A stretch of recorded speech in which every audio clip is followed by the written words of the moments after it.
لیکن اللہ کے نبی صلی اللہ علیہ وسلم نے وہ بتایا نہیں. یہ شریعت کا کمال حسن ہے, کمال کی مزے کی بات ہے, کمال کا اصول ہے یہ.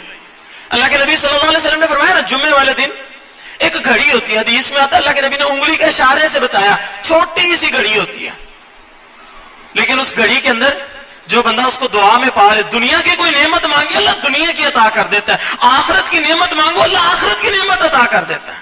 گھڑی چھوٹی سی ہے, لیکن اللہ کے نبی صلی اللہ علیہ وسلم نے اس گھڑی کو مختص نہیں کیا.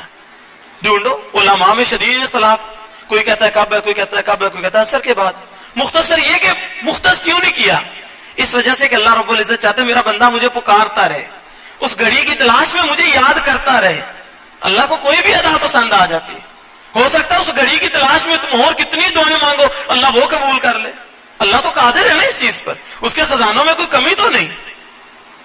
اللہ کے نبی صلی اللہ علیہ وسلم نے لیلۃ القدر کی فضیلت بتائی, اور اللہ رب العزت نے قرآن میں بھی بیان کیا, لیلۃ القدر خیر من الف شہر, لیلۃ القدر کی رات 1000 مہینوں سے بھی بہتر ہے. برابر پھر نہیں کہا, سے بھی بہتر. مطلب ایک بندے میں جتنا جوش, جتنی لگن, جتنا اخلاص ہوگا اتنا اللہ رب العزت اجر کو اور بڑھا دے گا. ہو سکتا ہے 1000 سال تک لے جائے, اس کے خزانوں میں کوئی کمی ہے. لیکن اللہ رب العزت نے لیلۃ القدر کی رات کو بھی فکس نہیں کیا. کیا کہا, تاک راتوں میں تلاش کرو. کیوں, اللہ چاہتا ہے میرا بندہ مجھے پکارتا رہے.